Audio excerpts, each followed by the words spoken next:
Случајот во Кисела Вода со смртен исход и четворица повредени, како и случајот во општина Центар, се два контрасти за она што ни се случува во реалноста, вели деканот на Градежниот факултет.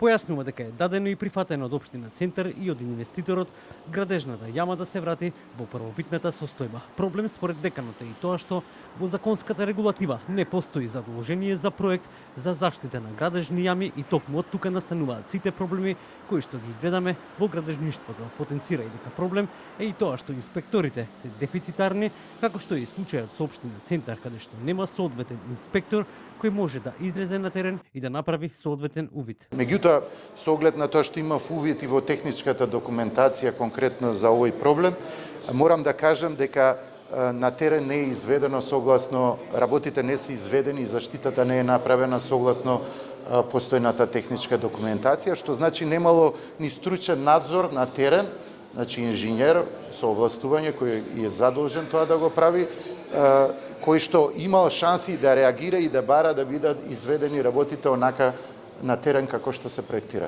Ако човечкиот фактор е подложен на корупција или недостиг на кадар, зошто дигиталната технологија се уште е на маргините во македонското градежништво и потребата на BIM технологијата?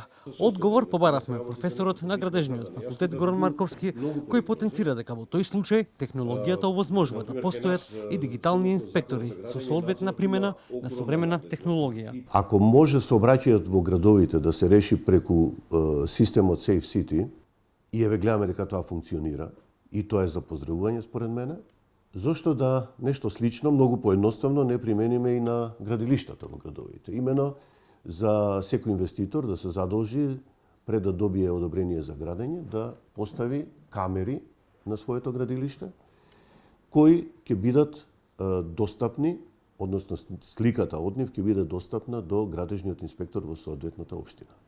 На тој начин градежниот инспектор, колку и да се малку на број, инспекторите ќе имаат можност, дури и од својата работна маса, да ги следат состојбите на градилиштата и да реагираат навреме да спречат одредени девијантни појави.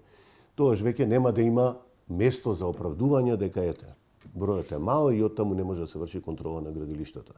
Една мерка која практично не чини ништо, а според мене би придонесла многу за регулирање на овој очигледно нерегулиран дел од градбата. Може да ги кажеме дигитални инспектори? И колку ти би биле функционални? Дигитални инспектори, зошто не? Ако ние имаме денес вештачка интелигенција во секојдневието на нашето живење, гледаме дека таа влегува во сите пори на нашиот живот, зошто овие технолошки можности да не ги користиме? Од Синдикатот за градежништво велат дека неконзистентноста во казнување на најповиканите толерира да работникот, а со тоа и граѓаните, да ја плаќаат цената дури и со смртни случаи.